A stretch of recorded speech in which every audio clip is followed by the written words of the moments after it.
우리 마태복음의 말씀 56번째 큰 믿음이라는 제목으로 함께 말씀을 나눠보고자 합니다. 예수님께서 갈릴리 중심으로 사역을 하셨습니다.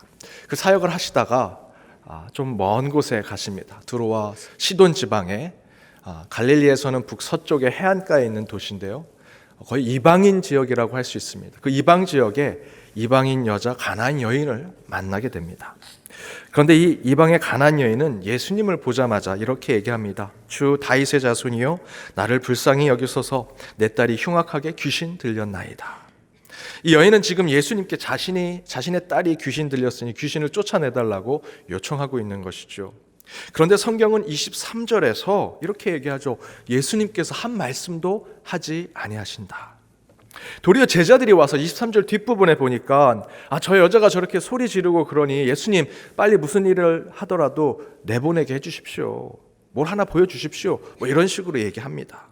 그때 예수님은 제자들에게 이렇게 답하십니다. 나는 이스라엘 집에 잃어버린 양 외에는 다른 데로 보내심을 받지 아니하였다라고 말씀하고 계시죠. 그러자 이방 여인은 다시 이렇게 얘기합니다. 여자가 와서 예수께 절하며 이르되 주여 저를 도우소서. 주여 저를 도우소서. 그런데 그제서야 예수님께서 그 여인의 요청에 반응하기 시작하십니다. 26절에 대답하여 이르시되 자녀의 떡을 취하여 개들에게 던짐이 마땅하지 않다라고 말씀하시죠. 그 여인이 예수님에게 심하게 어떤 것을 요구한 것도 아닙니다. 무례하게 군 것도 아니죠. 그런데 예수님은 그 여인을 두고 개들이라고 하는 표현을 쓰면서 자녀의 떡을 개들에게 주지 않는다라고 매우 불쾌하고 기분 나쁘게 비유해서 설명하고 있습니다.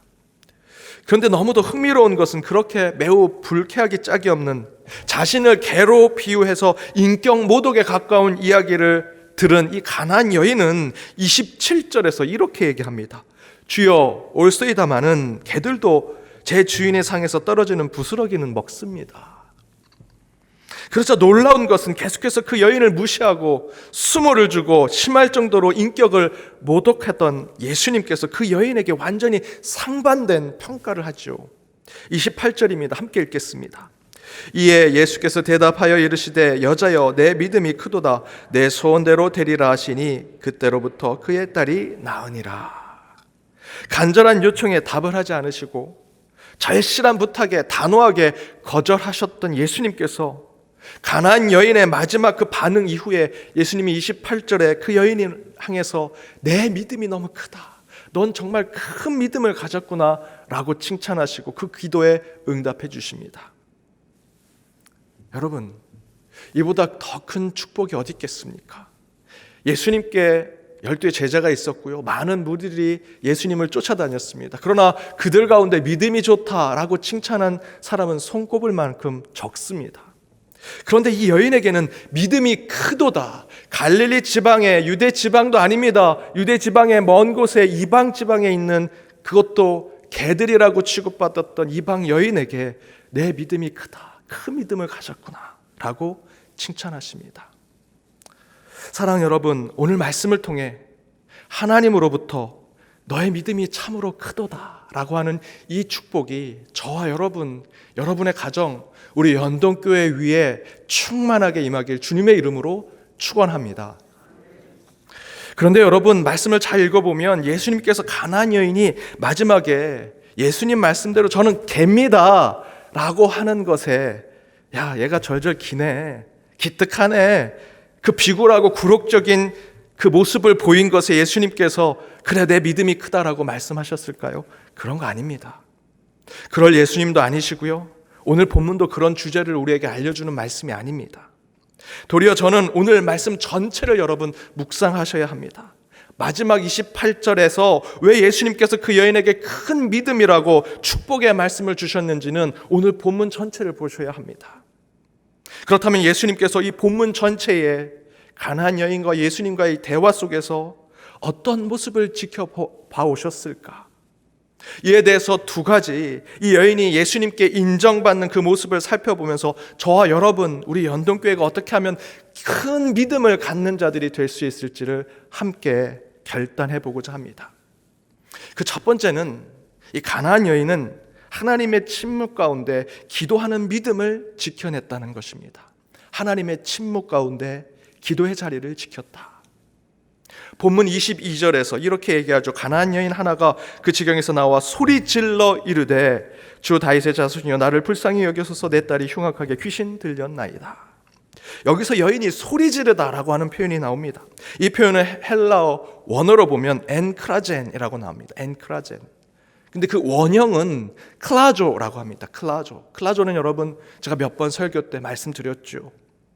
울부짖다라고 하는 뜻을 갖고 있습니다. 따라서 성경에서 사용된 클라조는 간구하고 기도하는 표현입니다. 특별히 오늘 이 말씀대로 소리 지르듯 기도하는 것, 간절히 신앙을 표현하는 것이죠. 여러분, 여기서 이 가나안 여인이 소리 질러 간절히 기도하는 모습이 얼마나 절실한 건지 여러분 아십니까? 동일한 표현이 사용되는 구절이 있습니다. 마가복음 15장 34절입니다. 제구시에 예수님께서 크게 소리 지르시되 엘리 엘리 라마 사박다니 나의 하나님 어찌하여 나를 버리십니까? 라고 하는 이 외침에 클라조라는 표현이 사용됩니다. 예수님께서 십자가 위에 죽음을 앞두고 하늘의 하나님을 향해서 왜 나를 버리십니까? 라고 하는 그 외침 가운데 클라조라고 하는 표현이 동일하게 사용됩니다.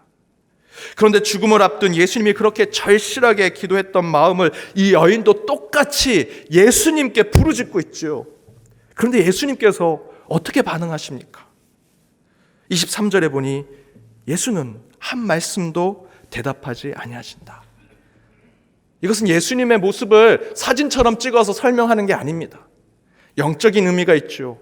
하나님의 침묵을 이야기하는 겁니다.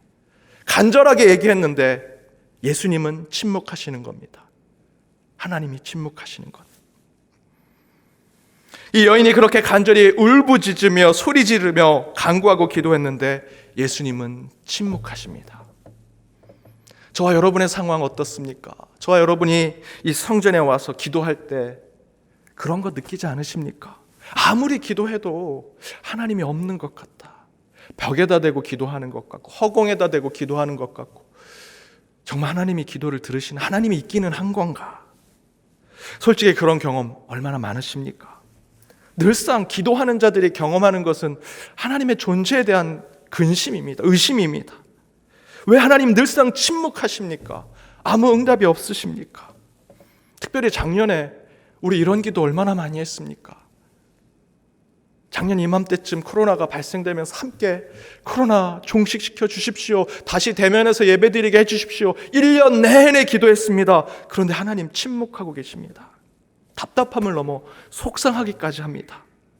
아마 이 여인도 그런 느낌이 아니었을까요? 그런데 그렇게 마음이 속상하고 하나님이 의심될 정도로 하나님이 침묵하시는데 바로 그때 그 여인의 태도가 무엇입니까? 뭐야? 병도 잘 고친다고 소문 들었고 귀신도 쫓아낸다는데 아무 말도 안 하네. 내가 이렇게 울부짖었는데 답도 없어. 하나님이 없는 거 아니야? 이상한 거 아니야? 의심하는 것? 그래서 자리를 떠나고 예수님으로부터 멀리 했을까?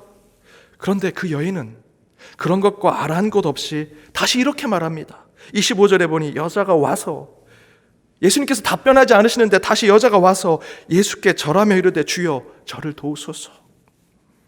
이 여인은 열심히 기도하고 간절히 간구하고 최선을 다해 신앙의 삶을 살았는데도 하나님이 침묵하시고 아무런 반응을 주지 않으시고 잘했다 칭찬도 안 해주시는데 그는 그런 것에 아랑곳하지 아니하고 하나님께 기도하는 믿음을 보여줍니다. 여기서 부족한 저와 여러분, 신앙이 약한 저와 여러분과 이 가나안 여인이 차별성 다른 점이 나타나죠. 이 여인은 하나님의 침묵 가운데서도 끊임없이 기도하는 자의 자리를 지켰다라는 것입니다. 예수님은 바로 이런 이 여인의 신앙을 보시고 마지막에 가서 이보다 더 큰 믿음이 없다 하시고 그의 기도에 응답해 주십니다. 이처럼 우리는 하나님 침묵하셔도 끝까지 기도해야 합니다. 왜 그렇습니까?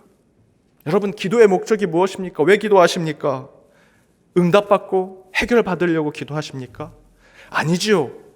성숙한 그리스도인들은, 성화된 그리스도인이 갖는 기도의 목적은요, 기도의 대상이 하나님이시기 때문에 내 기도를 들으실 분이 계시기 때문에 기도하는 것입니다. 그 기도를 들으시고 반응해서 응답하고 해결해주고 그 가운데 우리에게 특별한 것을 주는 것 때문에 기도하는 것이 아니라 내 기도를 들으실 분이 여기 계시기 때문에 기도하는 것뿐입니다. 그 여인이 그것을 보여줬습니다. 응답받고 해결받으려고 하십니까? 아닙니다. 내 기도를 들으실 하나님이 계시니까 기도하는 겁니다. 저와 여러분이 아는 것처럼 바울은 안질과 간질을 가지고 있었습니다. 자신의 육체에 가시를 가지고 있었죠. 고린도후서 12장 7절에서 10절에 그 얘기를 합니다.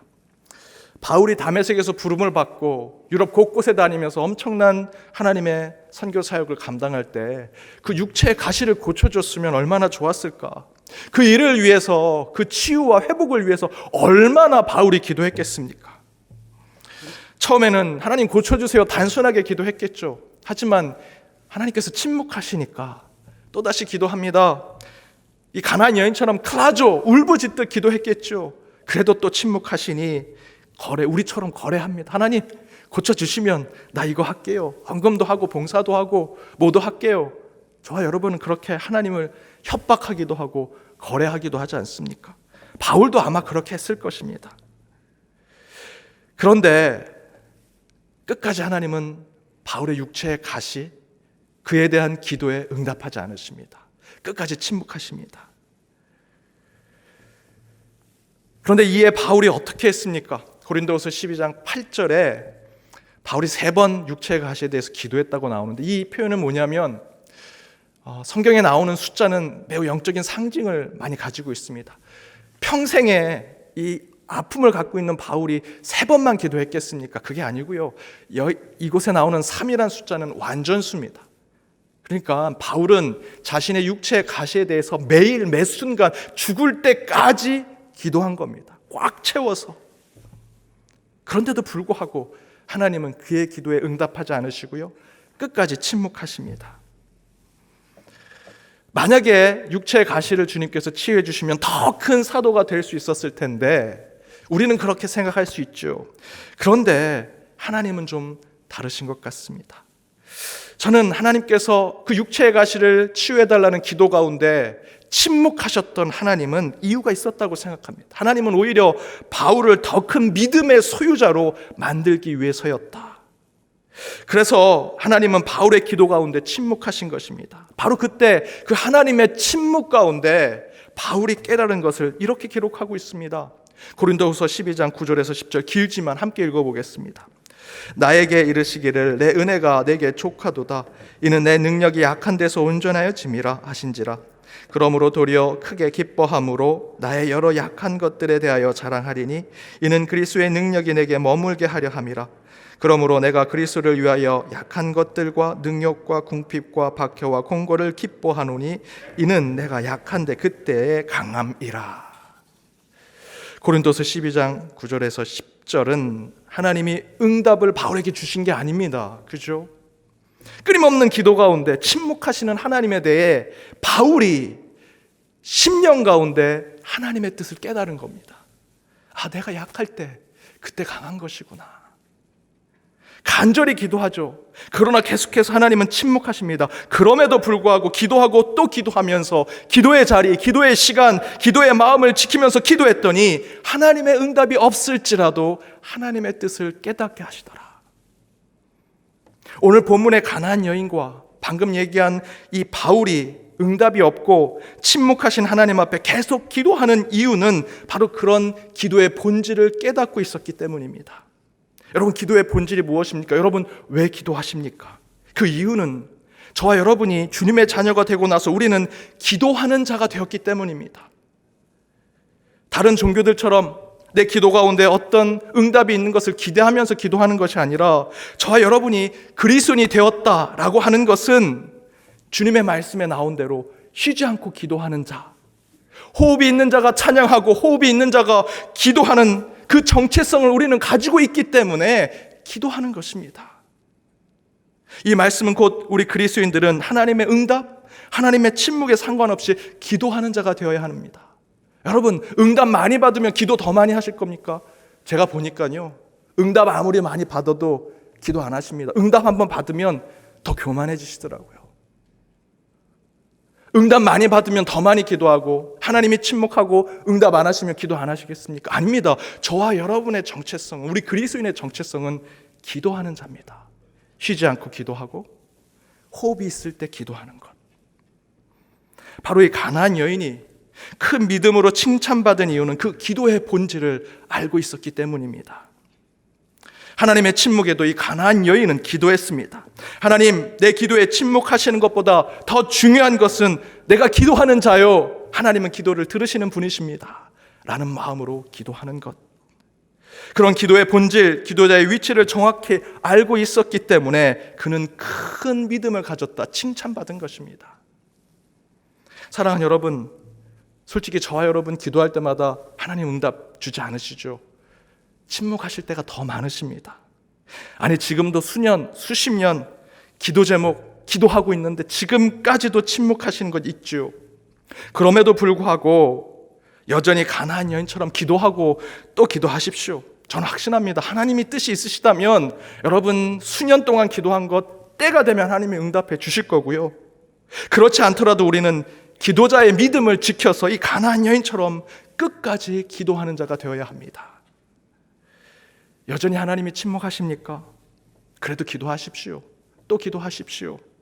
끝까지 기도하는 신앙으로 큰 믿음의 소유자가 되는 저와 여러분이 되기를 주님의 이름으로 축복합니다. 두 번째는 이 가나안 여인은 시험 가운데에서도 기도하기를 멈추지 않았다라는 것입니다. 시험과 시련 가운데에서도 기도하기를 멈추지 않았기 때문에 큰 믿음의 칭찬을 받은 것이다. 우리 앞에 주어진 시험의 종류가 여러 개 있습니다. 여러 학자들, 신학자들, 목회자들이 3가지, 4가지 얘기하지만 저는 그냥 아주 간단하게 딱 2가지로 봅니다. 하나님이 주시는 시험, 사단과 세상이 주는 시험이죠. 하나님이 주시는 시험은요, 내 믿음을 확인하고 증명하기 위해서 하나님이 하시는 시험입니다. 아브라함이 시험받은 창세기 22장에 나온 말씀이죠. 또한 더 성숙한 신앙을 만들기 위해서 하나님께서 연단과 훈련을 시켜주시는 그런 시험이 있습니다. 이게 하나님이 주시는 시험입니다. 사단이 주는 시험은 우리를 넘어뜨리려고 하고 멸망시키려고 하고, 그래서 끝내 우리를 지옥으로 끌고 가려고 하는 사단 마귀의 시험입니다. 이건 세상이 주는 시험이죠. 그런데 여러분, 우리는 어떤 시험이든 다 이겨내야 합니다. 하나님이 주신 것이든 세상이 주는 것이든. 솔직히 여러분 앞에 주어진 시험과 시련, 하나님으로부터 온 것인지 세상 또는 사단으로부터 온 것인지 알 수 있습니까?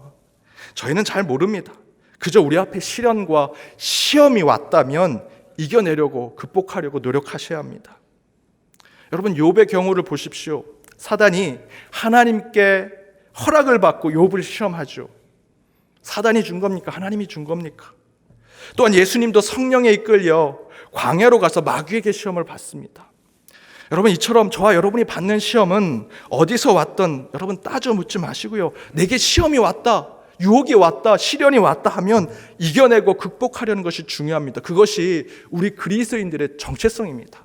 시험이 오면, 유혹이 오면, 시련이 오면 주의 이름으로 이겨내는 것. 바로 본문의 이 가나안 여인이 그 모습을 보여주었고요. 그에 대해서 예수님께서 큰 믿음이라고 칭찬해 주셨습니다. 실제로 본문에서 가나안 여인은 간절한 간청에 응답해 주지 않고 무시하는 그 하나님을 만나게 되죠. 다른 사람들은 내가 다 고쳐도 넌 안 고쳐. 잃어버린 양은 여기가 아니야. 난 이스라엘에 잃어버린 양이 있어 라고 얘기하시잖아요, 예수님께서. 그런 수모를 겪었습니다. 더불어 26절에 보면 그 여인을 개들이라고 비유하면서 수모와 창피를 주시고 모독과 차별까지도 하십니다. 그런 시험을 받고 있는 거죠.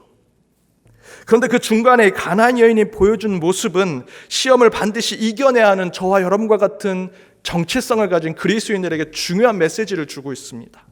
그것은 25절에 여자가 와서 예수께 절하여 이르되 주여 저를 도우소서라고 하는 표현에 있습니다. 여기서 예수께 절하여 이르되, 절하다라고 하는 표현이 나오는데 이 표현은 헬라어로 프로세큐네이라고 합니다. 그런데 이것이 원어로는 프로스큐네오, 절하다, 간청하다라는 표현에 미완료형으로 쓰여져 있습니다. 이 미완료형이란 뜻이 무엇입니까? 아직 끝나지 않았다는 거죠. 계속 진행되고 있다는 것입니다.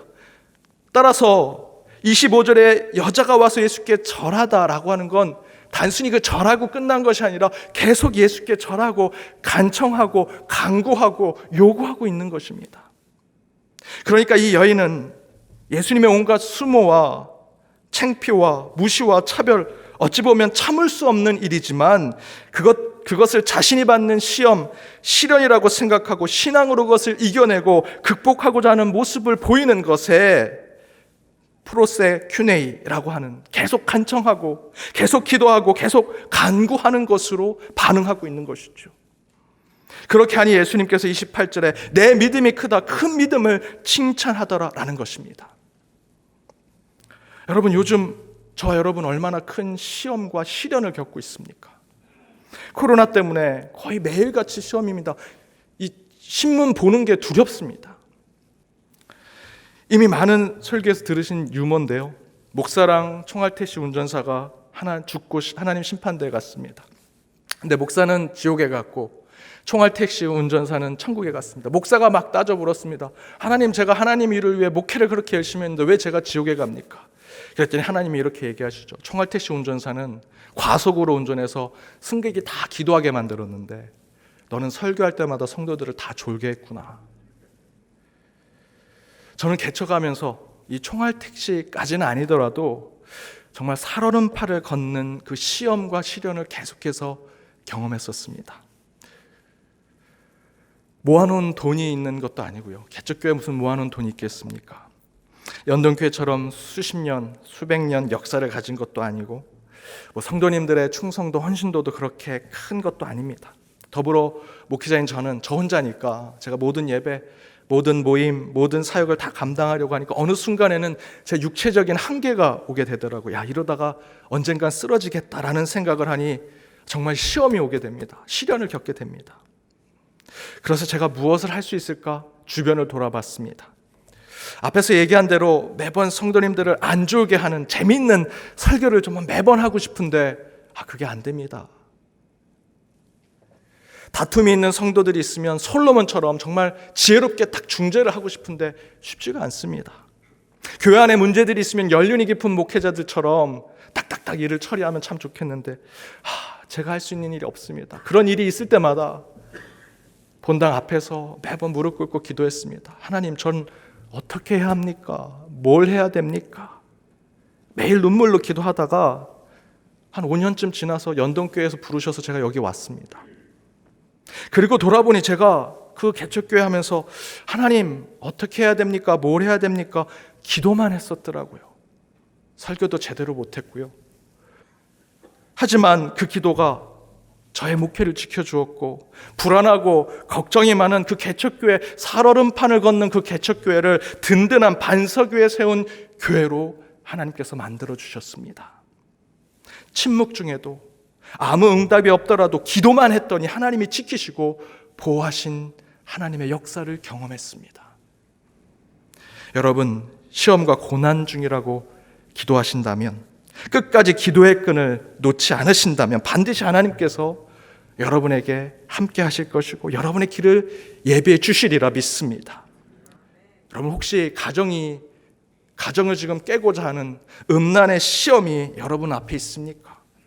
물질의 유혹과 부정한 생각, 거짓과 잘못된 신앙의 삶이 여러분을 쓸어 넘어뜨리려고 하고 있습니까? 그런 시련과 시험, 유혹과 방해에도 하나님을 향한 믿음의 기도를 잃어버리지 마십시오.